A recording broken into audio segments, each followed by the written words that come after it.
Hello, my name is Madison, and I'm 34 years old. When I was growing up, my biggest dream was to be a journalist or work with magazines.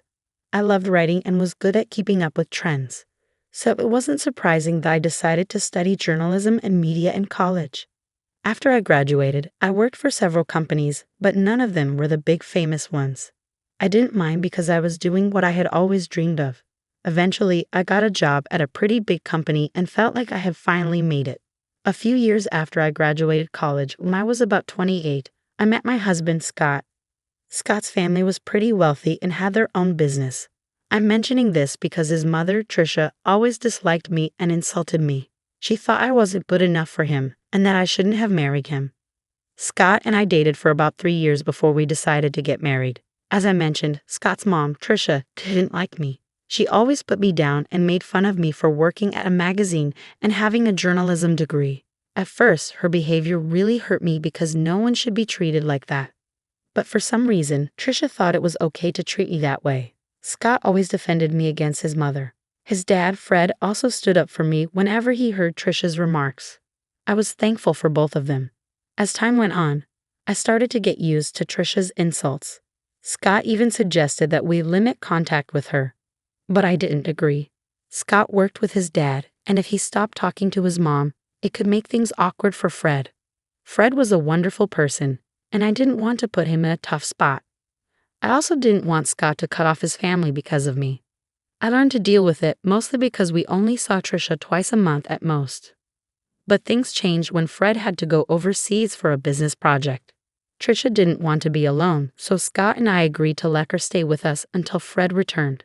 I had a bad feeling about it, but I believed that family should always come first. Living with Tricia was really tough. She constantly nitpicked and criticized everything I did, and the insults never seemed to stop. But I could handle all of that as long as she didn't actually harm me. However, everything changed during one week that turned out to be really difficult. I had a major presentation coming up at work. We were redesigning a section of our magazine, and I was responsible for making it great.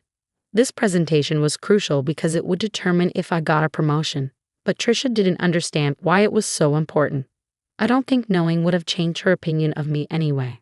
Since Tricia was staying with us, she saw how stressed I was about it. The night before my big presentation, I was talking to Scott about how nervous I felt when she overheard us. She walked into the living room and decided to share her thoughts. "This is a big deal. All the top bosses will be watching me. I can't imagine how scary this must be for you. I'm glad you had it easier with your business, but this is such a different game. I'm so scared of messing everything up." "Don't say that. You'll do great." I wish I could believe that. I just feel so unsure of everything. What if I mess up the presentation? I couldn't help but overhear you both talking. "Mom, we're having a private conversation." "Well, Madison, I just wanted to say that you have nothing to worry about. You probably don't have the skills for this, so you'll probably do badly tomorrow." "Excuse me?" "Just treat it as a chance to quit your job and be a housewife. Then maybe you'll be good enough for my son. I can't believe he married a journalist." "Mom, you're crossing a line. Leave." "You know what? I don't have time for your nonsense, Tricia. I have bigger things to worry about than your opinion of me and my relationship with your son." "How dare you talk to me like that?" "So it's fine for you to talk to me that way, but not the other way around." "Scott, say something. Your wife is disrespecting your mother. She's just standing up for herself. I don't see anything wrong with it. She's manipulating you. Look at how easily you can turn your back on family. Madison will regret this." I was furious at Tricia for barging into Scott's and my conversation and insulting me so blatantly. Scott tried to apologize for his mother's behavior, but I stopped him. He wasn't responsible for her hurtful words. After that, we decided to call it a night and went to sleep. I was too focused on everything else to even think about Tricia's threat towards me. I figured she would just continue tormenting me, which honestly, I didn't care about at that moment. Dealing with her could wait until after my presentation. The next day, I hurried into work with my laptop, ready for my presentation. But when I opened it, I realized something was terribly wrong. All the files on my desktop were gone, and my laptop had been reset. I started to panic. I had emailed the presentation to myself, so I tried to calm down. But when I logged into my email, I saw that all my emails were deleted, even from the trash. My heart sank and tears filled my eyes. I felt an overwhelming fear. I had to explain everything to my boss, who was not happy. He yelled at me for a while before telling me not to bother with the presentation because he had someone else do it in case I messed up. I knew then that any chance for me to advance in the company was gone. I couldn't believe this was happening.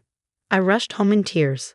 Scott hadn't left for work yet, and when he saw me, he took the day off to be with me. He held me as I cried, and when I calmed down a bit, he asked me what happened. "What's wrong, honey? Did the presentation not go well?" "There was no presentation, at least not one that I gave." "Huh? What do you mean? You put so much effort into preparing for it. You hardly slept those past few days because you were working so hard." "I know, but when I got there, I opened my laptop and found out that everything had been deleted." "What? How did that happen?" "I don't know. It was really embarrassing and humiliating to have to explain it to my boss." "Wait, did you not back it up somewhere else?" "Yeah, I emailed it to myself, but even my inbox and trash were emptied." "Oh my God, I'm so sorry this happened." "What did your boss say?" "He yelled at me a lot, called me unprofessional and lazy. He had someone else do the presentation." "But you still have your job, right?" "Yeah, but I'm stuck in this position. I can't move up or get promoted. I'm done here." "Don't worry, honey. You'll find a better job. I'll be here for you through it all. Just keep working here until you're ready to leave." "Yeah, I'll give my notice now. I can't believe I worked so hard for this, and just when I was close, it slipped away." I felt really down after that. I take pride in doing well on my projects, so what happened was really tough for me. It was traumatic, to say the least. I wasn't given any more important work at my job. I held off on quitting, but after another week, I knew it was time. I handed in my notice and waited for my time to be up. Through it all, Trisha seemed strangely happy. She saw me crying once and made remarks about how she knew I would fail. At first, I was mad at her, but then I started thinking about her behavior. Maybe she was happy because she thought I would finally become a housewife. Or maybe she was happy because she had something to do with my career falling apart. I can't quite explain it, but I had this gut feeling that Trisha had something to do with my laptop troubles. I wanted to talk to Scott about it, but I needed evidence first. So I decided to set up a hidden camera in the office to catch Trisha in the act. I ordered a camera disguised as a smoke detector and installed it on the ceiling. I connected it to my phone and got ready to implement my plan. The next step was to somehow let Trisha know about my upcoming presentation. That wasn't too hard. I just paced around the office looking worried. Scott was still at work, unaware of what I was doing. Trisha noticed my anxious behavior and asked what was going on. "What's wrong? Are you stressed about another project?" "I need to tell someone. Since you asked, I've been given another chance to present my work, and it could lead to a raise."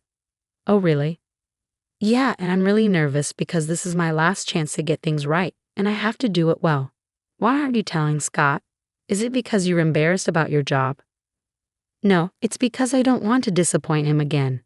Just keep it between us, okay?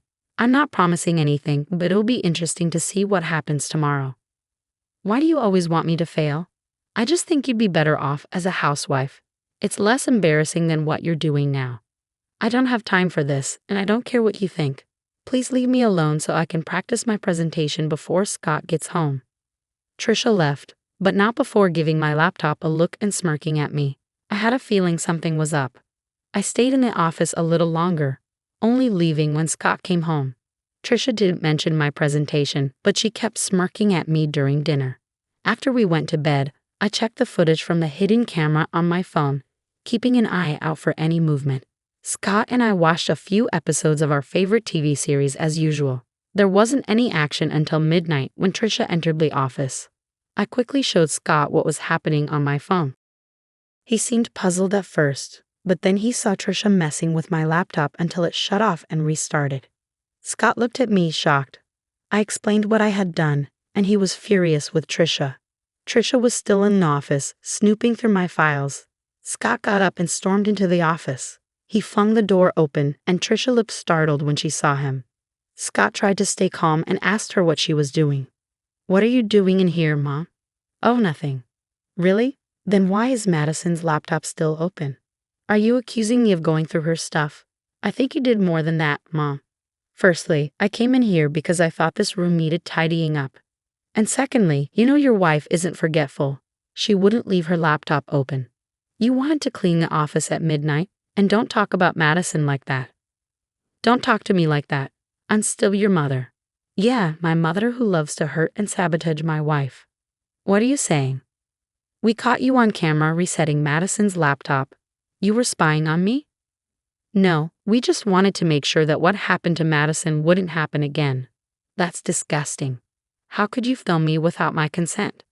I didn't put cameras in your room. I put one in my office, and you went in there without my permission. And even if it was wrong, it's nothing compared to what you did to Madison. I want you out of our house tomorrow. But I'll be all alone, Trisha protested. I don't care. I don't want to talk to you. The next morning, Trisha tried to delay things by helping with breakfast and washing dishes, but Scott wasn't having it. As soon as she finished, Scott came down with her bags and told her he'd packed for her and ordered her an Uber. Trisha pleaded with him to let her stay, even crying, which was unusual for her as she usually made others cry. Scott ignored her and went to our room. Trisha turned to me and started yelling, blaming me for setting her up. I told her if anyone should be yelling, it's me. She's lucky I haven't shared the footage with her friends and family. If they knew what she did to me, she'd lose them all. That shut her up pretty quickly. After Trisha left, I felt a weight lifted off my shoulders. Though I was still upset about my job situation, I knew I could bounce back and do even better. Scott was my biggest support throughout everything. Once my notice period ended, I took some time off to rest and figure out my next steps. Over the next few months, I took courses in different areas of my field. I knew if I focused on a specific niche and found the right job, I could achieve a lot more. I didn't want to expose Trisha, but after years of her putting me down, I wanted to show her what I was capable of. I wanted to reach heights even she hadn't seen. With Scott's help, I got recommendations in various places. Being wealthy also meant having many connections, which was a huge advantage.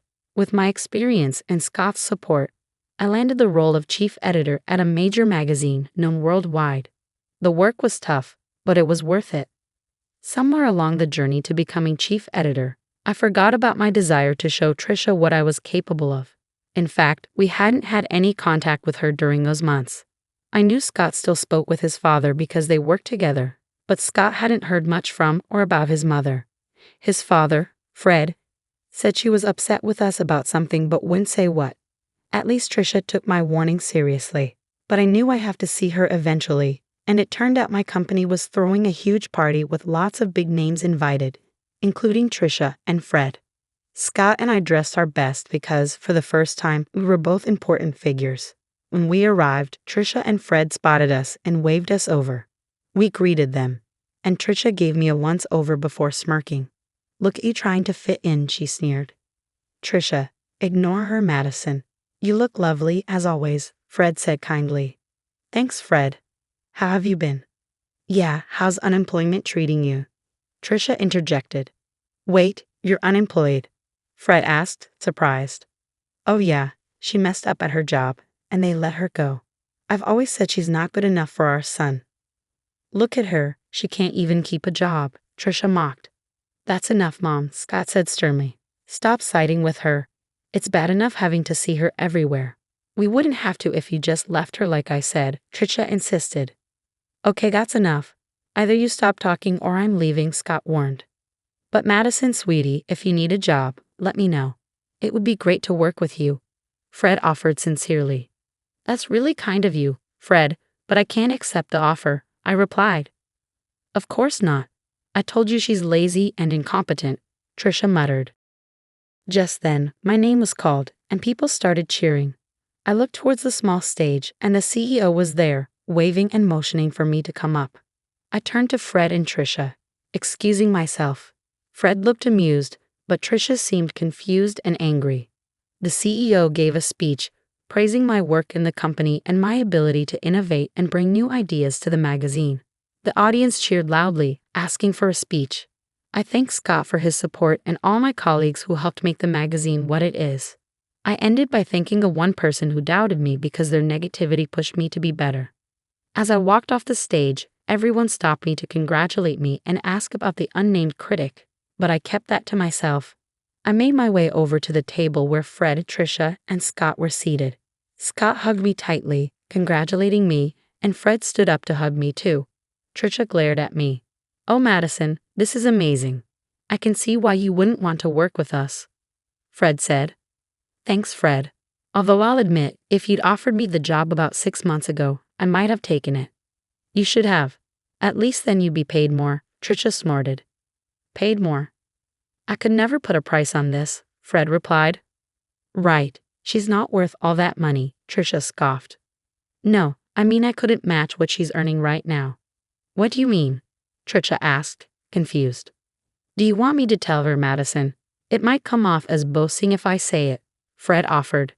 "Madison makes at least 5 times more than I do in her current position," Fred revealed. "Here? How? Oh yeah, she must be making way more than Scott or I could ever imagine," Trisha exclaimed. "That can't be right. You must be mistaken," Trisha insisted.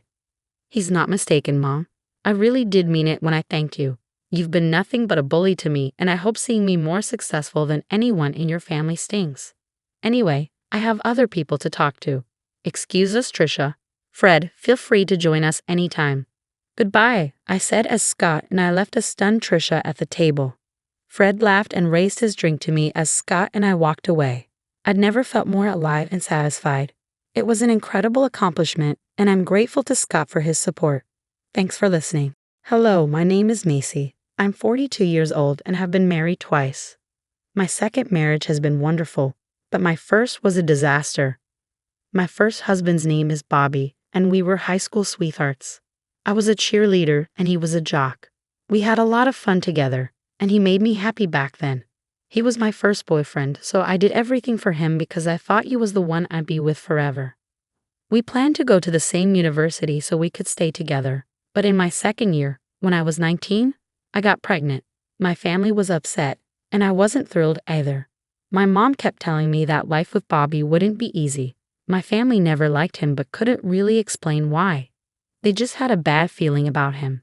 As a teenager, I wanted to prove them wrong and rebel, so I ignored their concerns. Both our families agreed to support us until we graduated and got good jobs, and I'm still very thankful for that. Bobby and I got married at the courthouse and had our first child. At first, Bobby was a great father, and I felt like I was proving everyone wrong. Then 2 years later, I got pregnant again.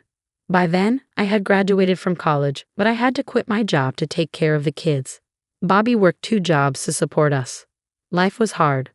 But at that time, I felt that as long as I had Bobby with me, I could handle anything. But a couple of months after our second child was born, Bobby started acting very differently. I tried to talk to him about it, but he wouldn't listen. One day, I took the kids out for a walk and came back to an empty apartment. All of Bobby's things were gone. I panicked, and seeing me panic made the kids cry.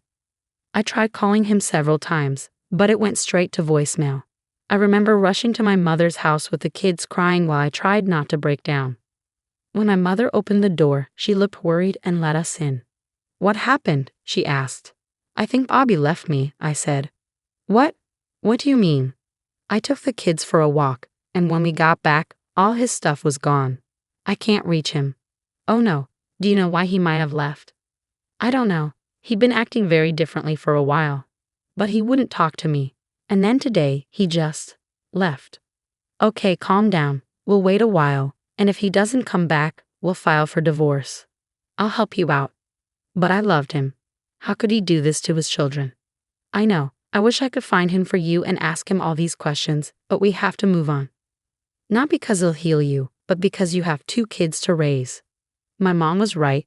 I spent the next few months painfully getting over him while raising 2 kids who looked a lot like him. I cried myself to sleep many nights, but eventually, months turned into years, and I slowly got over the pain. My kids obviously asked questions about their father, and when they were old enough, I told them the truth. They were devastated but surprisingly understanding. As a family, we learned to live past the pain. My mom was a huge help and made raising 2 kids much easier than it would have been alone. 13 years after Bobby left, I met my current husband, Fred, at a bar during one of my friend's birthday parties. My mom was watching the kids, so I thought it was a good time to relax and have some fun with my friends. Most of the night, I stayed with my friends, chatting and laughing. Towards the end of the night, Fred approached me. My friends had been encouraging me to meet someone for years, but I was too traumatized by Bobby to try.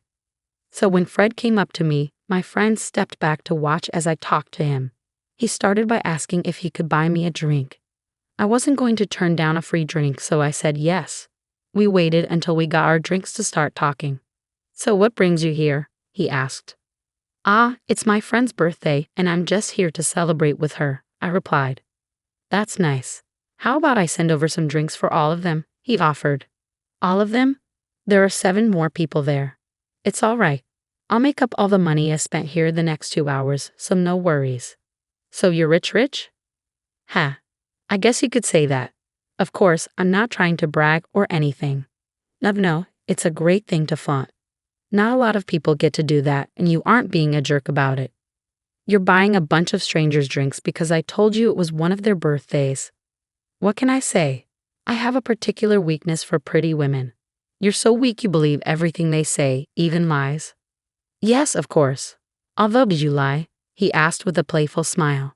"No, it is one of their birthdays. But it is concerning that pretty women make you weak. You should get that checked," I joked. "How about you help me with it? Maybe if I had a pretty woman by my side, I'd only have a weakness for one woman," Fred replied with a playful smile.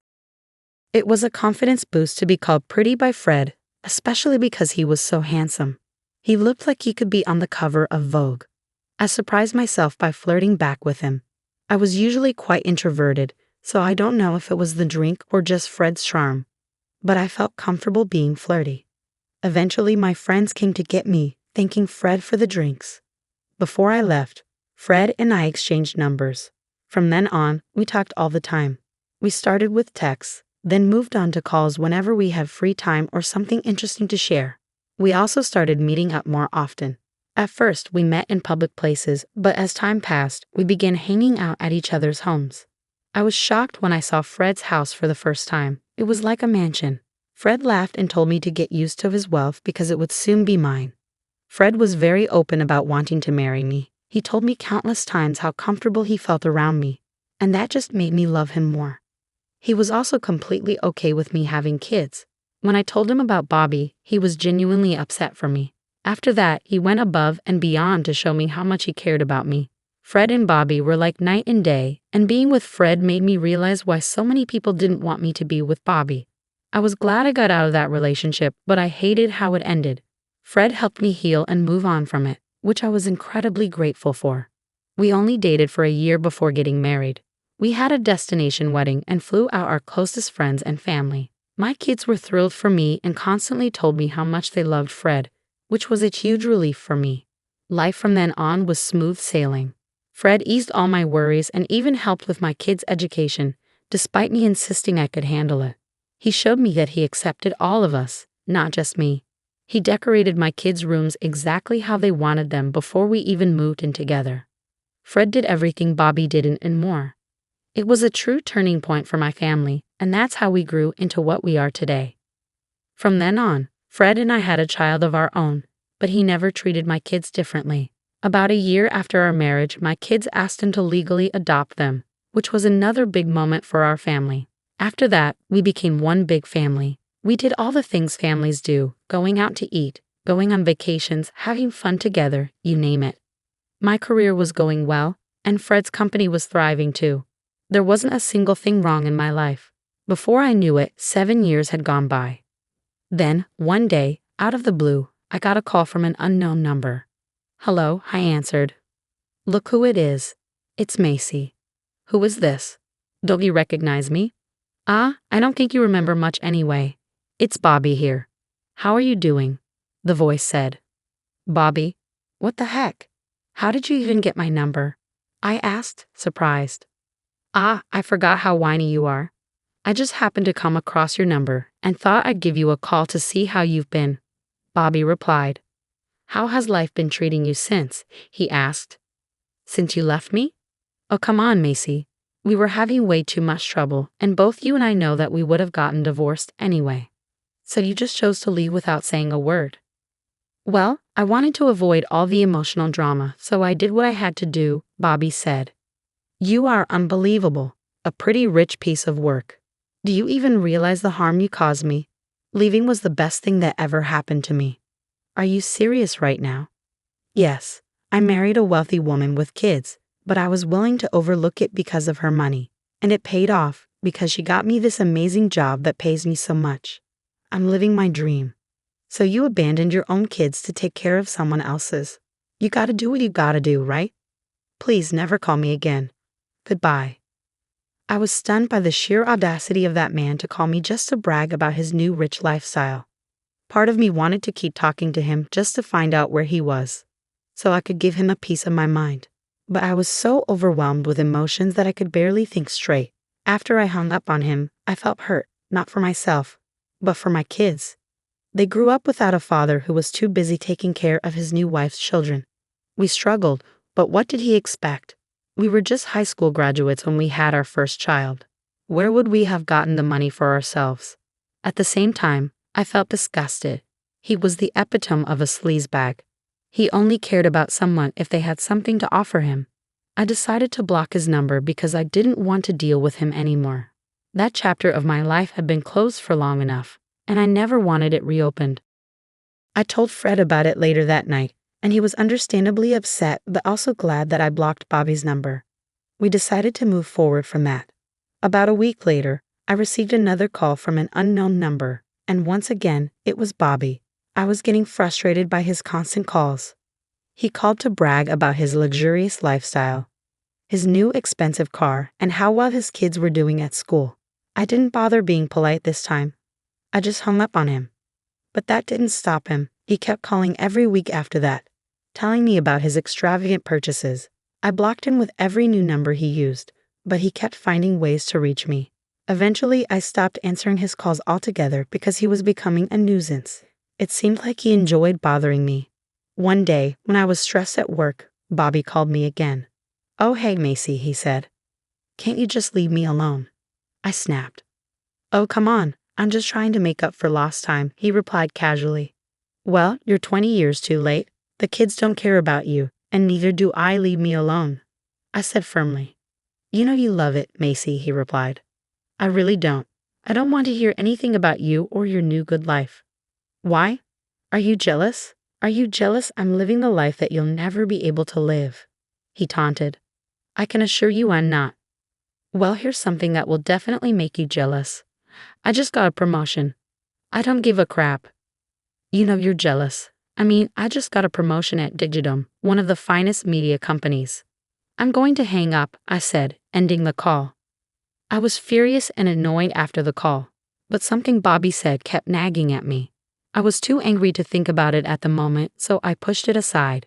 When I got back home, I couldn't shake the feeling, and then it hit me. Bobby mentioned working for Digidom, one of the top media companies in our city, and it struck a chord because Fred is the CEO and founder of that company, my husband. I couldn't believe how perfectly the universe had aligned. This meant I finally had a way to teach Bobby a lesson, not just for bothering me but also for abandoning his children. I waited eagerly for Fred to come home, bubbling with excitement to tell him about my day. "Did something happen? Why do you seem so hyper?" Fred asked when he saw me. "Nothing happened per se, but I did find out something big," I said, unable to contain myself. "Oh, what is it?" he asked, intrigued. Bobby called again. "That sick guy. If I could get my hands on him," Fred started, his anger evident. "That's the thing, he might be closer than we thought," I interrupted. "Huh? What do you mean?" "Well, today he called me to brag about his big promotion at work, and guess where he works?" I said, a grin spreading across my face. "You mean to tell me that he works at my company?" Fred exclaimed, disbelief evident in his voice. "Yeah." At first, I couldn't help but think his company name sounded really familiar, and then it hit me. I explained. "Did you really not remember the company I created?" Fred teased. "Listen, I was way too angry to remember my own name. Cut me some slack," I joked back. I'm kidding. Anyways, do you want me to fire him?" Fred asked. "Absolutely. But before you do, I was wondering if there was any way to humiliate him," I said. "Definitely. Bold of you to think that I wasn't going to fire him in the worst way possible for him, Fred chuckled. With that, we began planning our revenge. We decided to wait a few more weeks before executing our plan to fire him. We would record his calls to me and play them in front of everyone at a big company event in 2 months, which Bobby would be in charge of. There would be several big names present, and we would tarnish his reputation. Over the next few weeks, I answered Bobby's calls calmly, knowing I had the upper hand. I listened to him boast about his wealth and my lack of it, all while recording every conversation. These recordings would come back to haunt him, and I couldn't wait. At the end of the 2 months, the event arrived. Normally, I avoided big crowds, but this time, I wanted to see Bobby's downfall while I sat on the throne. Fred bought me a stunning, expensive dress for the occasion. I stayed in the car until Fred called me, not wanting Bobby to see me and run. I entered when Fred introduced me during his speech. As I walked on stage, Bobby's face dropped. I smirked as I passed him, watching him sweat. Fred praised me and spoke about our wonderful years together, raising my kids. With every word of praise, Bobby seemed to sweat more. I beamed with pride as the crowd applauded me. Then Fred's speech took a surprising turn. He spoke about how I had been harassed by my ex-husband recently, detailing how he had abandoned me and our kids to start a new family with someone wealthy. But fate had a twist in store because my ex-husband worked for Fred's company. The crowd murmured in shock, speculating about who my ex could be. Fred quieted them down, promising to reveal the identity. He pointed at Bobby, declaring him to be my ex-husband. The crowd buzzed with disbelief. Bobby looked like he might faint, realizing there was no way out. Fred wasn't finished, he had proof. He played the recordings of Bobby's calls to me, exposing his behavior. Bobby froze as the truth unfolded. Fred announced that due to Bobby's actions, he was fired. The crowd cheered as Fred and I left the stage. Bobby was escorted out, and the event continued smoothly. Revenge was served, and it tasted sweeter than anything else. "You're quite bold to call me again after last night," I answered the unknown caller. "You tricked me," the voice on the other end exclaimed. "What do you mean?" I asked innocently. You absolute witch. Don't play dumb with me. How could you not tell me that you were married again, and to my boss no less?" "As I've told you before, Bobby, I simply didn't care about you," I replied calmly. "I know that, but the least you could have done was inform me," he retorted. "So you would only stop harassing me if you knew who my husband was? And if my husband wasn't your boss, you would have continued." I countered. "Don't twist my words," Bobby protested. "I'm not twisting anything. And if we're talking about decency, Bobby, let's talk about you abandoning your family. If you could do that, I can certainly do this. Enjoy your new life, and I hope you find a new job," I said firmly. "I don't have a family anymore. My wife left me because of yesterday, and she took the kids. And it's all because of you," Bobby lamented. "I didn't do anything. You did this to yourself. Goodbye, Bobby, and good luck," I replied, ending the call. It felt empowering to finally stand up to Bobby and know that I had caused him to lose everything. I hope he learns never to mess with me or my family again. Fred and I continue to thrive together, and our kids have grown into wonderful adults. My life is peaceful once again, and I no longer stress about Bobby's calls. I finally feel vindicated and free. Thank you for listening to my story. Hello, I'm Kayla, a 36-year-old woman. The past few months have been really tough for me, and I'm having to relearn a lot of things. My husband Tom caused a lot of the trouble I'm in, but a kind person stepped in and helped me avoid even more pain. First, let me tell you about the people in my story. The first person is my sister, Maya. She's 6 years younger than me and very pretty. Growing up, we didn't get along because I was a nerd and she was popular. She always picked on me and seemed jealous for some reason. My mom tried to help us get along, but it didn't really work. When I went to college, we didn't talk much. But after I graduated and she was a teenager, we started talking again. Our relationship got a little better, but we never got really close. That was the best we could do, and I was okay with that. Next, let me tell you about my ex-husband, Tom. We met at work and got along really well. We dated for about 3 years before getting married. We worked hard and bought our first house together. I earned more money, so the mortgage and deed were in my name. After 2 years of marriage, Tom asked me about having children. "Honey, I was wondering about something, and I need you to think about this with an open mind." "All right, what is it?" I've been thinking that we've been together for a while now, and maybe we could start a family of our own. Tom, you know how I feel about that. I know, but we have the money for it, and it would be really cute to have little versions of us running around, don't you think? Yeah, but kids are a lot of work and responsibility. We're the most hardworking and responsible people we know. Come on, give it some thought, okay? I promise I'll help take care of them. Just keep that in mind, okay? Even though I wasn't keen on having kids, I gave in because Tom kept bringing it up. First, we had a son, and 3 years later, we had a daughter. Initially, Tom was very helpful, but that quickly changed. Suddenly, I was responsible for everything at home, including the kids. After our first child, Tom insisted I stop working because he had gotten a promotion and was earning more than me. I tried to resist, but eventually, I decided it wasn't worth the fight and accepted my new role. To avoid getting bored at home, I took up a new hobby, hosting dinners.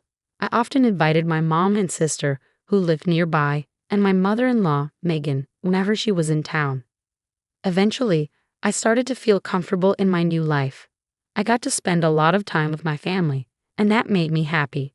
Tom and I were doing okay. I had gone through some trauma after giving birth to our second child, where I almost died, which affected our relationship. I didn't think anything else was wrong, but oh, how wrong I was. As I was cleaning my room, I found a pair of panties that definitely weren't mine. My heart sank as I stared at them, wondering if I wasn't enough for my husband. I had been feeling different lately, but I had just had our second child. It had been over a year since then, and I was still recovering. I had been going to therapy, making slow progress. But it didn't seem enough because Tom was cheating on me. Once the shock wore off, I was filled with anger and betrayal. I needed to know who my husband was cheating on me with and why. First, I sent Tom a picture of the underwear and asked him whose they were. Then, I checked his laptop. I logged into his social media accounts and went through his chats. At first, I didn't see any unknown women, which confused me more. I looked through his messages but found nothing. In my desperation, I went through every chat, even though I knew it was foolish because everyone in his contacts was someone. I couldn't believe that anyone in my life could hurt me that much. Then I realized that my sister's contact ID was everywhere I looked. At first, I didn't think much of it because why would my sister and husband talking be suspicious? But when I checked their chats, I felt sick to my stomach. They were full of pictures and videos of them in bed, messages about how much they love each other, and plans for Tom to leave me. I couldn't believe my own sister would do something so awful. Our relationship had never been perfect, but this was a whole new level of betrayal. First, I threw up because I was so disgusted.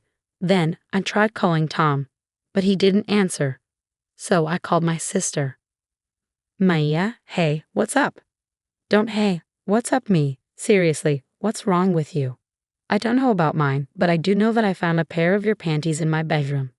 Have you been sleeping with Tom? Yeah, for a while now. Why, Kayla? Seriously, you thought it was okay to sleep with my husband because you thought I was boring. And being my sister didn't even stop you. Look, I thought I was helping you out. I was keeping Tom busy so you could focus on the kids. Are you serious? That's the dumbest thing I've ever heard. Look, we didn't mean for it to go this far, okay? I only did it because he kept hitting on me, and he's a nice guy, Kayla. But he was my husband. Why would you help tear our family apart? I just want what's best for Tom, okay? If I'm the best for him, then so be it. You're disgusting. I hung up, unable to believe her nerve. I just lay in bed and cried. I never thought my life would come to this. Eventually, my youngest woke up crying, so I tended to her. I felt empty as I went through the motions of the day. I couldn't let my kids know something was wrong. They didn't need that worry. I picked up my older child from school, made dinner, and when they asked where their dad was, I lied and said he was working late. At some point, my anger turned into worry. It was almost 11 o'clock at night, and Tom still wasn't home. I tried calling him multiple times, but he didn't answer. I even tried calling my sister to see if he was there, but she didn't pick up either. Exhausted from the day, I went to bed, hoping it was all just a bad dream. The next morning, I woke up feeling like something was wrong. I looked around and realized Tom's things were gone from the room. I checked the cupboards and drawers, and most of his stuff was gone from the house too. He had left while I was asleep, without saying a word. I couldn't believe it. He just left me without even trying to talk. I didn't know what to do. All I could think about was taking care of my kids first. Then, I'd figure out everything else. I woke up, got the kids ready, dropped off the oldest at school, and then took the youngest to my mom's place. She could tell something was off because I was distant. All I could think about was how I'd managed to raise 2 kids alone.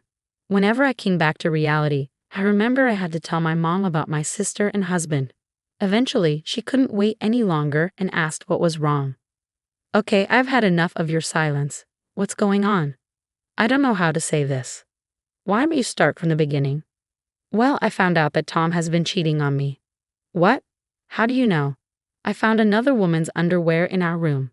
When I asked Tom about it, he didn't answer and then left. He left? What do you mean? When I woke up this morning, all his things were gone. Gone? You didn't try to stop him? I didn't even realize when he came back. I fell asleep around midnight, and when I woke up, all his stuff was gone. Oh my God, my poor girl, I'm so sorry this happened. Yeah, it gets worse. Oh no, what happened? Do you know who Tom cheated on you with? You mean you know who he cheated with? Yeah, I snooped through his things to find out. I wouldn't have tolerated this under normal circumstances, but this is different. So, who is it? Maya. Excuse me? What? Are you serious? Yeah, my husband has been cheating on me with my own sister. I called her to ask about it, and she was so casual about it. She said they were in love, and she believed she was the best for him, so she was going to keep being with him. Oh my God, what has Maya done? I don't even know how I'm going to survive. I have 2 kids to raise and I need to find a job too. Look, why don't you just get some rest while I try to process this? I'll be here to help you, okay? Yeah, okay, thanks Mom. I had become numb to everything that had happened, so telling my mom wasn't as hard as I thought. I ended up sleeping while my mom took care of my youngest. When I woke up, I heard my baby crying and my mom yelling. I rushed out and saw my mom on the phone looking angry. She hung up and seemed surprised to see me. She apologized for the noise but didn't say more. I knew she had been giving Maya a piece of her mind. Over the next few days, Mom stayed with us. It was easier having one person move and then 3. Maya kept trying to contact our mom, but she asked me to block Maya. It was comforting to have someone understand my feelings when I felt so alone. I found out through mutual friends that Tom and Maya got married. They reached out to me, concerned and confused. I had to explain everything, which was humiliating, but they were supportive. They all blocked Tom and Maya and refused to associate with them. But I found out they got married the day after Tom left us. It hurt to know, but I shouldn't have expected anything different from them. When I told my mom, she was furious. You should know, my mom is usually calm, so seeing her so angry with my sister was surprising. It was great to have her financial support. She wasn't obligated to help, but she did her best for us. She even helped me get job interviews because I wanted to contribute now that Tom wasn't there to stop me. Taking care of the kids was manageable, but when they asked about Tom, I had to hold back tears. Still, we got through it. A week later, I got a letter from Tom. I didn't want anything to do with it. I figured it was some apology, but I was done with him. A week was too long to try to fix things, especially after he ran away from his family. So I did the next best thing I could think of. I burned the letter. But afterward, I couldn't help but be curious about what it said. Sometimes I wished I had read it before burning it, but then I reminded myself that nothing he could have said would change how I felt about him and what he did. The next day, my mom and I took the kids to the fair. We had a blast, and it was nice to be in a lively place after everything. I finally got to have fun and laugh, which felt great after such a tough time. That night, my mom and I relaxed with a bottle of wine, and I told her about the letter. So something came in the mail for me last night. Oh, what was it? It was a letter from Tom. What? What did it say? I don't know. What do you mean? You opened it, right? No, I didn't want to deal with anything he had to say, so I burned it. You burned it? Kayla, what if they were official divorce papers? The envelope didn't look legal at all. I'm sure it wasn't that. Well, if you're sure. What do you think was in it? I don't know. Maybe a weak apology or a request for his stuff back. I wouldn't be surprised. But how are you feeling about all of this now? Well, today was a good day. It's tough, especially when the kids keep asking where their dad is. What do I even tell them? It's slowly getting better, but only a little. As long as it's improving, I'm always here for you, and just so you know, I'm planning to cut ties with your sister. Everything I have will go to you and the kids. Oh, Mom, that means a lot, but are you sure? Maya is still your daughter. I know you and Maya had your differences, but what she did is unforgivable. I raised both of you better than this, and Maya clearly didn't care. So she's no longer my daughter. I would have been upset if Mom changed her mind easily, but I knew Maya was still her child. I couldn't imagine how hard it must have been for Mom to make that decision, because I could never do that to my kids. It made me even more grateful to have someone so supportive. Another 3 days passed, and I heard a knock on the door. It was strange because I wasn't expecting anyone, and besides my mom, who was at work, no one ever visited. I opened the door cautiously and saw 2 men in black suits. I only opened the door a little and asked who they were. They said they were lawyers and had something for me. They handed me a note and then a check. It was made out to me, and it was for $750,000. My jaw dropped when I saw the amount. I tried to tell them there must be a mistake, but they said there wasn't and urged me to read the note. The note began with, "Thank you for saving me." As I read on, I realized the money was from my mother-in-law, Megan. She explained that she had visited us 3 days ago, but no one was home. She called Tom, who tried to make it seem like he couldn't get in, but I had changed the locks after he left. Megan sensed something was wrong with Tom's behavior and pressed him until he confessed everything. She was disgusted by his actions. Megan felt sorry for what I had gone through and decided to leave all her inheritance to me and her grandkids. She thanked me for preventing her from making a mistake and for not trusting her son with her assets. That's what the check was for. The lawyers then told me that Megan had been terminally ill and had passed away just the day before. She wanted me to have the money right after her death to ensure her daughter-in-law and grandkids were well taken care of. Tears filled my eyes at Megan's kindness and loss. She was truly remarkable, always standing up for what was right. It was one of the reasons Tom had always been afraid of her. Yet I found her comforting. She stayed true to her word and supported me until her last breath. A few days later, Tom called.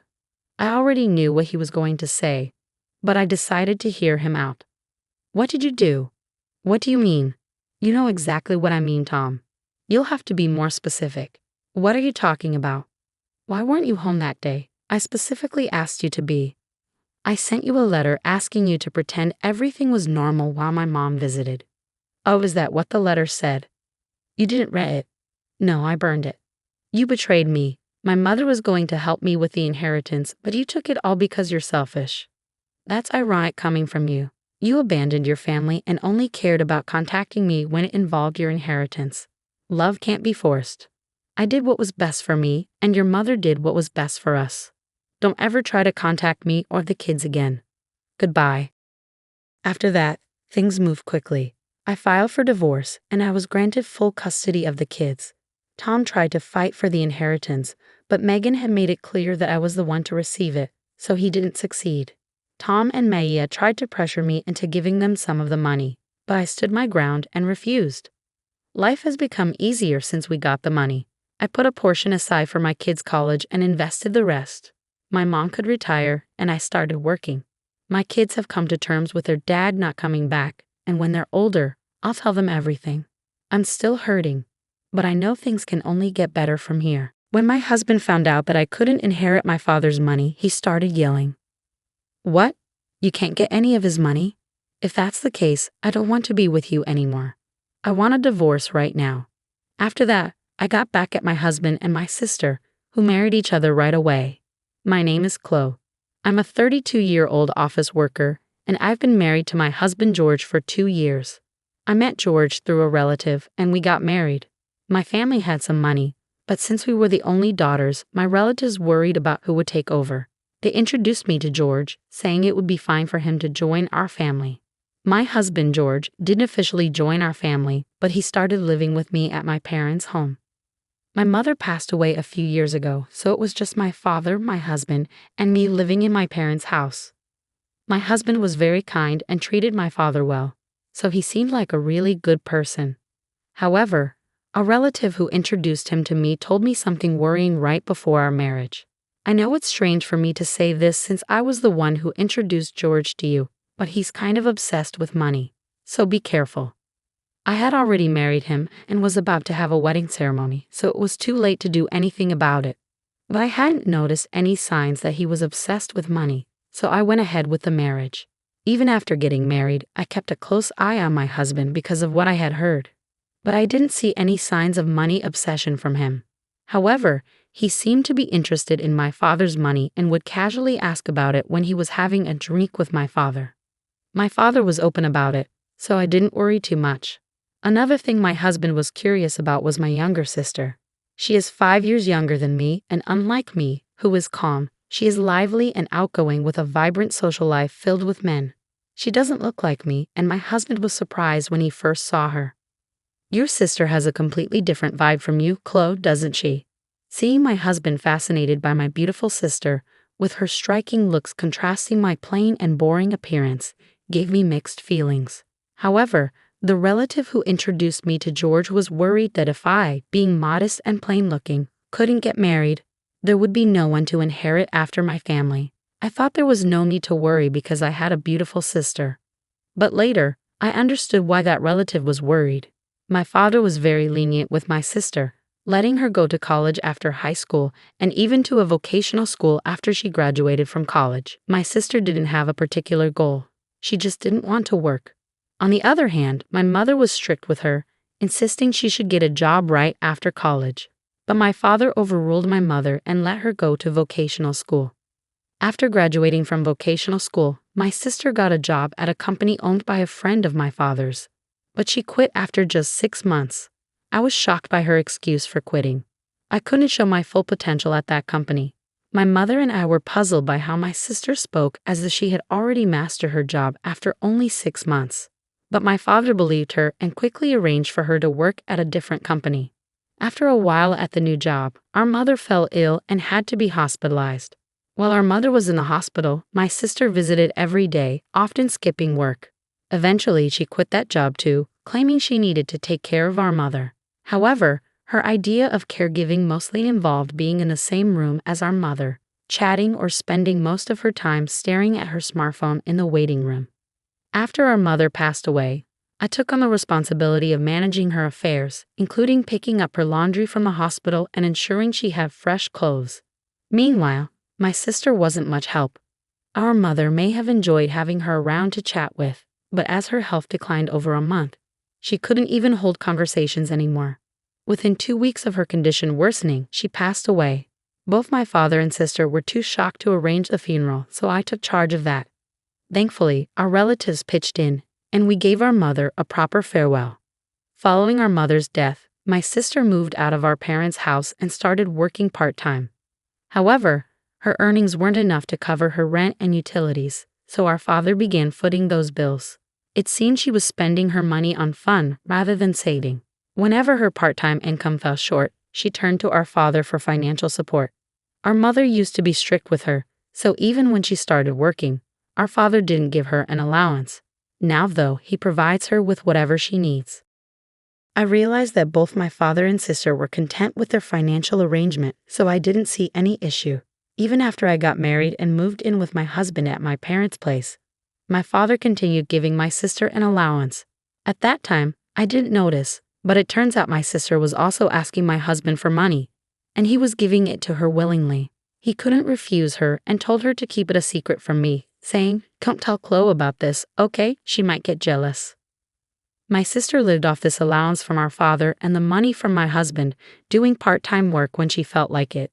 However, this lifestyle couldn't last because our father fell ill and had to be hospitalized. While I juggled visits to the hospital between work and caring for our father, my sister never showed up. Instead, she started calling me and demanding money. "Since I've been getting money from Dad every month, I need you to continue that. The rent and utility bills are all being paid from Dad's account anyway," she said angrily, revealing this information for the first time. I was furious with my sister. Instead of worrying about our hospitalized father, she was only concerned about her own finances. Despite wanting to hang up, I knew my sister was also in a tough spot, so I asked her how much money our father was giving her each month. "How much does Dad give you each month? You really need to find a job soon and start supporting yourself."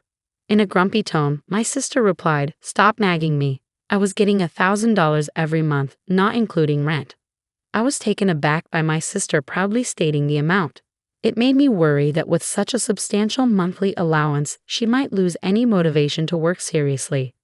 I assumed our father would recover soon after his hospitalization, so I didn't see it as a major issue to keep supporting my sister financially. However, our father's condition suddenly took a turn for the worse, and I urgently reached out to our relatives. The doctor also informed me of his critical condition, leaving me deeply shocked. I desperately needed support from my husband during this tough time, but he claimed to be busy with work and rarely visited the hospital. When he did come, he'd ask insensitive questions like, "Your father must have a huge inheritance, right? Since you and your sister are the only heirs, you'll split it evenly, won't you?"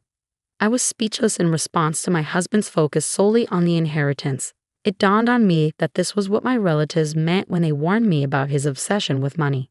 I felt a deep sense of disappointment. Even when I called my sister to tell her about our father's critical condition, she only cared about her own financial needs. "Forget about that. Just make sure you keep sending me money every month. I can't survive without it." The call ended abruptly. I was furious at my sister's selfish words, but I also felt uneasy hearing a faint male voice in the background that I recognized all too well. It gave me a sinking feeling. About a month later, our father passed away, but neither my sister nor my husband was present in his final moments. Having gone through my mother's funeral, I understood the weight of organizing such an event. To add to the burden, neither my husband nor my sister offered any help. My sister didn't even attend the funeral. My husband did show up, but as soon as it ended, he disappeared, citing work. Even the relative who introduced us noticed his absence and questioned me about it. "What's going on with your husband? It's odd for him to be missing like this, isn't it?" All I could manage was a bitter smile in response. "He seems tied up with work. He had to head back home," I explained to the relative, who sighed in response. Yet it was I who wanted to sigh just as much. After the whirlwind of my father's funeral settled, my husband approached me with a smirk on his face. "Finally done, huh? So how much did you inherit? Even if it's split between the two of you, it's gotta be a tidy sum, right?" As warned by my relative before our marriage, it seemed my husband's mind was preoccupied with thoughts of my father's inheritance. Disheartened by his attitude, I replied casually, "My sister gets $100 million and I get nothing." I hadn't even spoken to my lawyer yet, and with the funeral just behind me, I hadn't sorted out my own emotions. Seeing my husband so eagerly discussing the inheritance made me feel like laughing out loud in disbelief. Without missing a beat, my husband erupted. "What? You can't inherit any of his assets? In that case, I have no reason to stay with you. Let's get a divorce right away." Feeling similarly, I shot back, "Fine, let's do it. You married me for my father's inheritance in the first place, didn't you? I'll divorce you." As I said this, I handed him the divorce papers I had already prepared. He seemed a bit taken aback as I brought them out, almost as if he expected it, but he signed them nonetheless. Just before leaving, he uttered these words as my now ex-husband. "I'll divorce you since you have no inheritance and marry your sister Emily to get the $100 million. Despite that, I promptly filed the divorce papers, severing ties with my deceitful husband. The next day, it seemed he had already submitted a marriage certificate with my sister. A few days later, I received a call from him. Still believing his delusion, he shouted, "When are we starting the inheritance process? Get Emily her $100 million as soon as possible." I had been expecting his call. I didn't want to be the one reaching out to him, as he had left our home on his own. I responded in a composed, business-like tone. "Let's discuss it at my place this Sunday. I'll be prepared for the proceedings." My ex-husband, believing he was about to cash in on an inheritance, hung up the phone with joy. Little did he know, I eagerly anticipated his reaction when he learned the truth. When the weekend arrived, both he and my sister came to my parents' house, surprised to find a lawyer waiting there. Nevertheless, my ex-husband seemed confident. "Of course you need a lawyer when there's an inheritance involved," he remarked. Then, with a puzzled expression, the lawyer addressed my ex-husband. "Before we discuss the inheritance, there's the matter of property division that your ex-wife has brought against you." The lawyer proceeded to show my ex-husband a series of photos, images capturing him leaving my sister's house on specific dates clearly marked. Addressing him firmly, the lawyer continued, These photos serve as evidence of your affair prior to the finalization of the divorce. You will need to comply with the terms of the property division settlement. I had overheard my ex-husband discussing the inheritance on the phone with my sister, prompting me to instruct my lawyer to investigate his infidelity, perhaps thinking I was preoccupied with my father's funeral. My ex-husband and sister had been meeting almost daily at her house, providing ample evidence for my case. Both were taken aback when the conversation shifted from inheritance to their affair. But my ex-husband quickly composed himself and countered. Property division is nothing compared to the $100 million inheritance. I'll settle it immediately. As the lawyer presented the documents, my ex-husband, still speaking with arrogance, signed them without hesitation. Once confirmed, I calmly informed him, "Enjoy your life with my sister, who gets nothing from inheritance. Since you've signed, I'll ensure the property division is enforced." Upon hearing she inherited nothing, my sister exclaimed, "What? Why do I get nothing? I'm supposed to receive $100 million. My ex-husband also turned red and shouted, "There's no way, there's no inheritance. I won't let you take it all." The lawyer intervened calmly, addressing their anger. Emily is actually the biological child of Chloe's late mother from a previous relationship and was never formally adopted by Chloe's late father. Therefore, Emily, you cannot inherit your father's estate. I also explained to my bewildered sister, "When our parents remarried, Emily, you were about 1 year old. You probably don't remember, but I recall it vividly. I was 6 years old at the time and was thrilled to suddenly have a sister. Never did I imagine that this same sister would end up taking my husband. Our parents, both burdened with young children from previous marriages, aimed to strike a balance between us when they remarried and began parenting together. My mother loved me as her own daughter, and my father cherished you, Emily. Perhaps he spoiled you more because you weren't his biological child, being overly cautious. Despite both of them remarrying with children, my mother, suspected by some relatives of being interested in my father's assets, chose not to officially adopt you. Those relatives who consistently recommended suitors for me did so knowing I was the sole heir to our father's wealth. If our parents had had a child together, things might have been even more complex. But fortunately or unfortunately, they didn't. Perhaps they avoided having more children to prevent future inheritance disputes. Now understanding that my father had been financially supporting my sister even into her adulthood because he couldn't leave her his inheritance, I realized the extent of their relationship. Like my sister, I also hadn't been formally adopted by my mother, but it never affected how we saw each other. It seemed our parents hadn't disclosed their remarriage to my sister, and today was the first time she learned the truth. As for my ex-husband, his face turned from red to pale as the situation sunk in. Not only was he not inheriting what he expected from my sister, but he was also facing a property division claim he had already signed off on. With a pale face, he asked me, was it a lie that my sister was getting $100 million and I was getting nothing? Suppressing a laugh, I replied, "Of course, it was a lie. It was my way of getting back at you for cheating on me. Besides, my father's estate was nowhere near $100 million, even though he was wealthy." Suddenly, my usually quiet sister erupted, "I've been shopping so much, thinking I'd inherit Dad's money. What about the support Dad was giving me until now? Will you take care of that, sis? You're married with a dependable husband now, so you don't need it anymore, right? Make George support you." She glanced at my pale ex-husband, but he shook his head. "I can't do that. I also spent a lot, counting on the inheritance, and now with the property division, I'm stretched thin." With that, my ex-husband unexpectedly dropped to his knees before me, begging, "Chloe, I'm sorry. It's all my fault. Please, can we reconcile?" The lawyer, who had been packing up to leave, chuckled at the sight. Where had the arrogance he showed upon arrival gone? George, pleading on his knees like that, seemed utterly absurd. After our discussion, my ex-husband and sister left, and they divorced soon after. It seemed my ex-husband lost interest in my sister once he realized she wouldn't inherit anything. He mentioned property division, but since he had no assets, I arranged for him to pay from his monthly salary as advised by my lawyer, ensuring I received what was due. My sister, who lost our father's financial support, struggled to make ends meet with part-time work, but eventually faced overwhelming debts and declared bankruptcy. She moved out of her apartment, and I lost track of her whereabouts. My father's excessive support had made my sister dependent, hindering her ability to work seriously. Subsequently, my relatives began suggesting potential marriage partners for me as I lived alone in my parents' house. But I declined. I wanted to find a partner on my own terms, determined not to repeat the mistake of marrying someone like my ex-husband again. I'm staying over tonight. Can you make room for all of us? Wait a minute.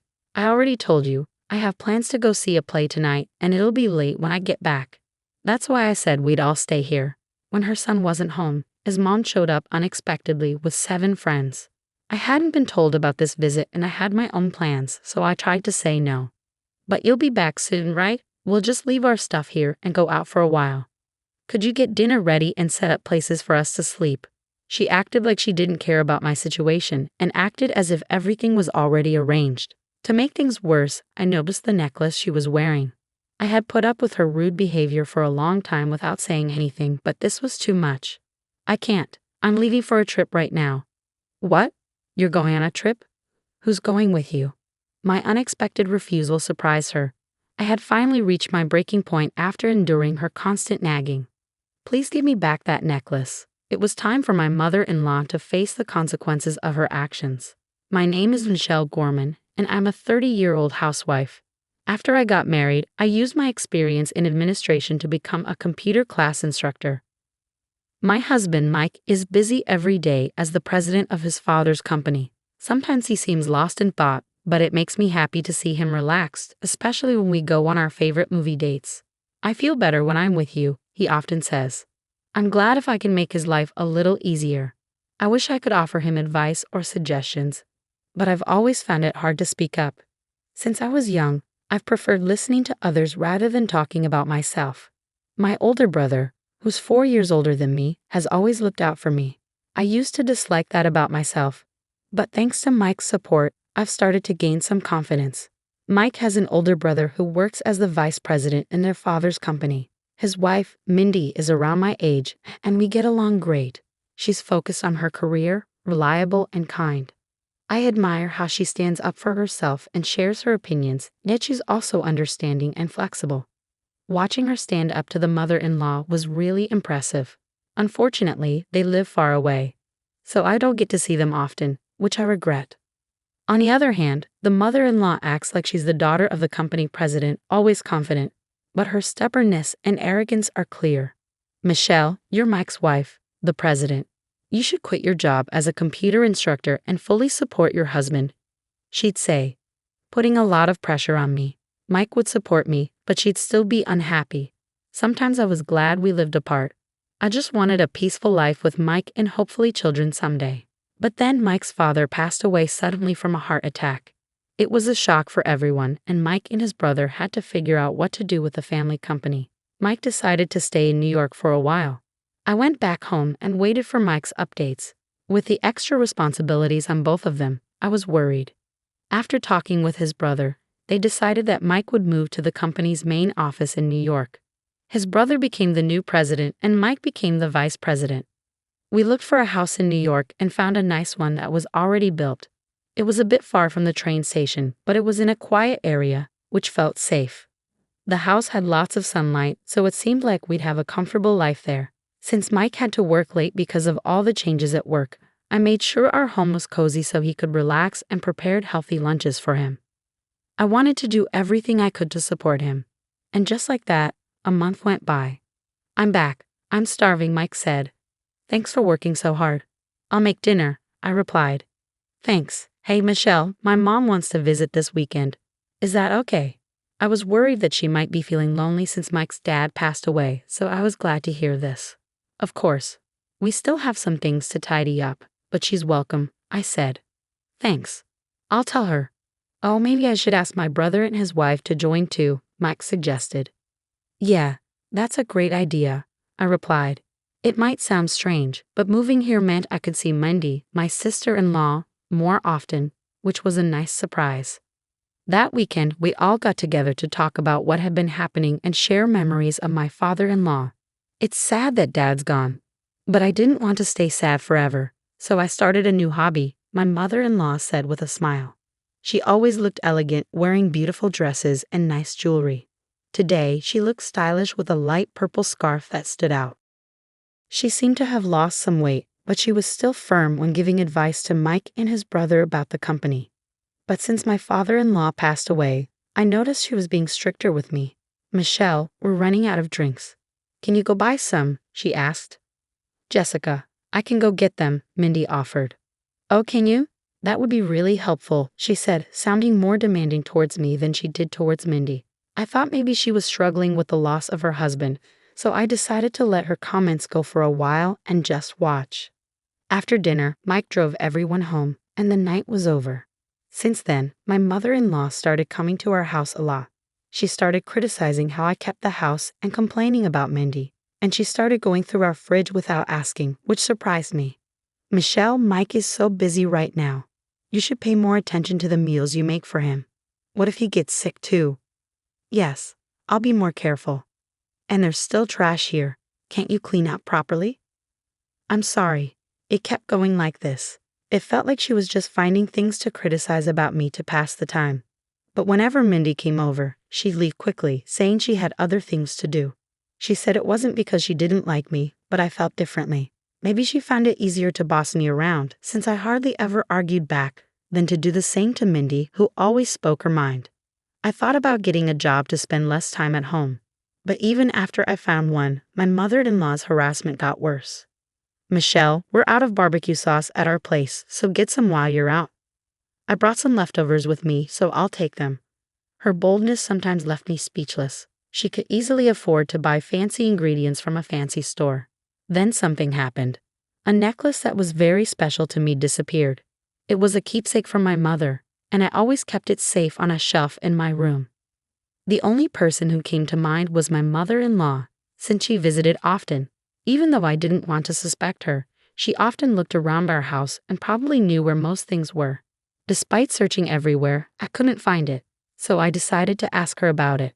That's when she exploded with anger, yelling, "You probably lost it yourself. How dare you accuse me? What kind of person are you? I'm sorry, I searched everywhere I could think of, but I couldn't find it. It's a special keepsake from my mother, and it means a lot to me." More than feeling angry about being accused, I was devastated about losing something so precious from my mom, and tears started to fall. I don't care, it's just a necklace. Why don't you just ask Mike to buy you a new one? It's not about getting a new one. I realized she wouldn't understand my feelings. I decided not to talk about it anymore. But then money from my wallet and other things around the house started disappearing. Even though I kept an eye on my mother-in-law, I never saw her take anything. Confused and tired of it all, I talked to Mindy about it.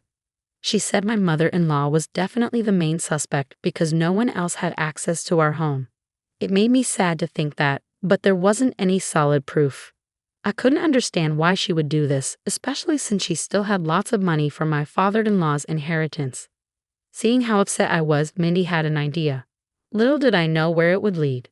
About 2 weeks after talking to Mindy, I was getting ready for a trip. "I'm heading out, Michelle. Just relax and enjoy your time," Mindy said. "Take care," I replied. Mike and his brother were going on a business trip to meet with a company from another state. Mindy suggested I take a break too and invited me on a short vacation. I'd been feeling really drained lately, so the idea of getting away sounded nice. I packed early and left my travel bag by the door, ready to go. Then the doorbell rang. I wondered who it could be, so I checked the video feed and saw my mother-in-law. But she wasn't alone. She had a bunch of friends with her. "Hi, Michelle. I brought some friends. Can you let us in?" Opening the door, I saw my mother-in-law and about 7 of her friends, all carrying big bags. Were they planning to stay here? "We're staying over tonight. Make us feel comfortable." "Excuse me? Didn't I mention it? We're going to see a play nearby tonight, and since it ends late, we decided to stay here," she said casually.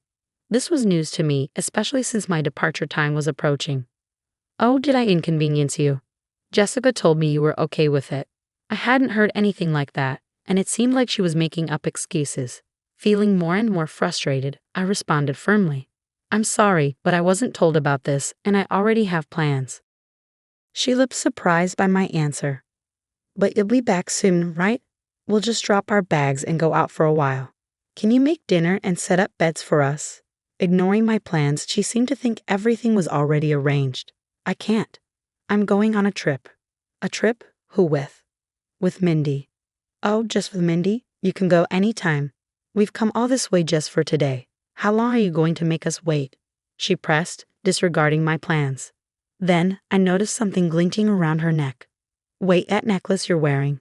To my astonishment, it was the same necklace that was a precious memento from my mother. Jessica, where did you get that necklace?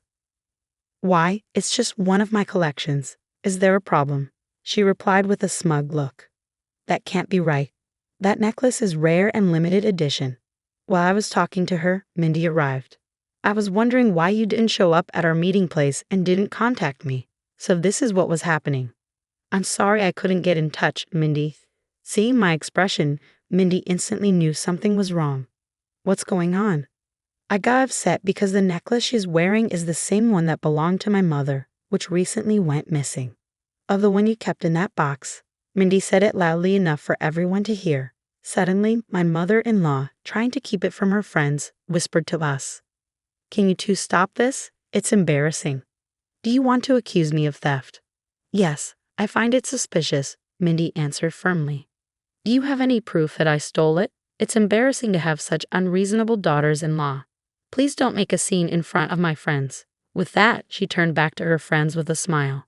Well, let's go inside, everyone. As she tried to move inside, I remembered something. The initials. My mother's initials are engraved on the necklace. Jessica, can I have a look, please? Mindy quickly went behind her to check. Enough of this. What's your mother's name? It's Kate Young, so the initials should be Ki. There it is, the initials Ki, I said, pointing out the engraving. The friends looked horrified and stepped back. Stop this. I didn't come here for this. Let's go, everyone, my mother-in-law insisted. We're not letting you leave, Mindy said firmly. The friends, sensing the tension, quickly muttered, We're not involved, and hurried towards the subway. Wait, there's been some mistake. My mother-in-law tried to follow her friends, but someone stopped her. What are you doing here? Weren't you supposed to be on a business trip? Standing there was Mike. It turned out his business trip was actually scheduled for the next day. He had deliberately given his mother a false date to investigate her actions. Mindy had told Mike about the missing items from our house after I talked to her. At first, Mike was unsure, but after visiting his childhood home and seeing similar items to ours, he began to suspect theft. However, without evidence, he knew she could easily deny it, so he came up with today's plan. Inviting friends for an overnight stay was unexpected, but he was sure his mother would come if she thought he wasn't home.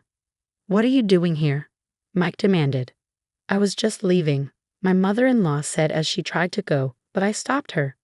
Give it back. That necklace isn't yours. It's a keepsake from my parents. Why do you have it, Ma? I demanded. It's not what you think. I found it in my purse. Michelle must have set me up, she claimed, suddenly shifting the blame to me, seemingly fearing she was in trouble. Do you really think such a lie would work? There's no way Michelle would do something like that. First, give the necklace back to Michelle. We'll talk after that, Mike said firmly. Reluctantly, she took off the necklace, threw it on the ground, and tried to run away. Hey, wait. We tried to chase her, but stopped shortly after. We didn't need to anymore. Huh? I was taken aback as 10 police officers stood in front of my mother-in-law. I was unsure about what was happening, just staring at the bizarre scene. Then one of the officers spoke up. We received a report from a local resident. They said someone who seemed to be causing a disturbance here was often seen entering this house when the owners were away. They asked us to come quickly. What are you talking about? I'm the mother of the son living here. Getting the police involved in a family matter? My mother-in-law retorted, looking annoyed. Wait, what do you mean she entered when we weren't home? I never did such a thing, I interjected. I always come when you're home. Did the informant say anything else? When we asked the police, they mentioned that someone had witnessed my mother-in-law sneaking into our backyard, likely using a spare key to get inside. Indeed, we had a spare key hidden beneath a plant pot in the backyard. This realization gave us chills and also explained the missing items. Mike had considered this possibility and was planning to observe her actions while we were out today, but he never expected to find out the truth in this manner. Mom, why were you coming into our house when we weren't home? It's all lies. You're going to believe some unknown person's story, she retorted. But you did have my precious necklace, didn't you? I pressed. I told you I found it in my purse, my mother-in-law insisted. One of the officers stepped in, saying calmly, "Let's talk about this at the station." But I didn't do anything. Mike, say something, she pleaded. Mom, stop this. I can't understand why you did this, Mike said firmly. Upon hearing her son's words, my mother-in-law collapsed to the ground. But just when it seemed like she had nowhere left to run and was feeling defeated, she suddenly flew into a rage. Because after your father passed away, I felt so lonely, and seeing her always so cheerful, I couldn't stand it. I felt better seeing her troubled. I wanted her to feel the pain I felt, she shouted. Mike was red-faced hearing her irrational reasoning. Mike, wait, let me speak, I said, feeling the need to confront the issue head-on. I stepped in front of an increasingly angry Mike. I understand where you're coming from, Jessica. Perhaps I've been neglectful by always brushing off our talks. However, stealing is a different matter entirely. Did you want to upset me? Don't be ridiculous, she snapped. Did you find joy in pushing someone to their limits with such a twisted and dirty scheme? Did that fill the void of your loneliness? I asked, trying to understand her actions. Shut up. What do you know about me? She snapped back defensively. If you're feeling down, then tell us. We can't read minds, I said, trying to reason with her. Don't make fun of me. Why would I tell you anything, you worthless daughter-in-law? She lashed out. Mom, Michelle's right, Mike intervened firmly. Seeing that the situation wasn't progressing, the police stepped in, suggesting a move to the station. Are you really going to take me in? I can't believe this, she protested. Despite her resistance, given the eyewitness accounts of the unlawful entry and a suspicion of theft from possessing my belongings, the police decided to question my mother-in-law, and so she was promptly arrested on charges of unlawful entry and theft. She continued to protest her innocence, demanding a lawyer and refusing to eat the food provided. During a visit from her father, he expressed his anger and urged her to deeply reflect on her actions. This stern admonition prompted a change in her demeanor as she tearfully apologized. Despite her typically carefree nature, her father's authority seemed to be the only one she wouldn't challenge. He warned her that unless she genuinely reflected on her behavior, she shouldn't expect to have a home to return to. Reluctantly, she appeared to accept the reality of her situation. Perhaps the loss of her husband had left my mother-in-law searching for her place in the world. Were her expensive clothes and jewelry merely a shield to protect herself? I even began to wonder if her differing treatment of me and my sister-in-law was just a facade to conceal her vulnerabilities. However, her excessive desires and inability to control them were a separate issue. It was clear that making wrong judgments had led to this unfortunate incident. I was shocked to see the situation escalate to such a degree, especially realizing that my mother-in-law had been using a spare key to enter our house without our knowledge. It genuinely terrified me to think about the potential dangers of someone entering our home without permission. Later, I discovered that the couple living diagonally across from us had reported her. The wife, who works from home, had noticed my mother-in-law entering our yard suspiciously multiple times and found it concerning. I'm incredibly grateful for their courageous actions. Since then, we've been enjoying a peaceful life. To ensure our safety, we changed our locks and stopped hiding a spare key in the yard. Mike decided to cut ties with his mother and made her promise not to contact us again. He warned of legal action if she attempted to do so. After her release, she returned to her rural childhood home and reportedly adopted a more modest lifestyle. A significant change from her previous lavish ways. Under the watchful eye of her father, she now helps around the house from early morning. I sincerely hope she takes this opportunity to reflect on her past behaviors. Meanwhile, my own father has moved in with us as a precaution against any further unexpected visits from my mother-in-law. He's here to ensure my safety. But there's another reason he's with us. I'm currently expecting our first child. The anticipation of becoming grandparents, coupled with the support of Mike, fills me with a sense of warmth and determination. While material possessions can bring temporary satisfaction, it's the presence of loved ones that truly enriches our lives. As we discuss our living arrangements surrounded by our dear ones, we are committed to preserving the peace and happiness of our daily lives. But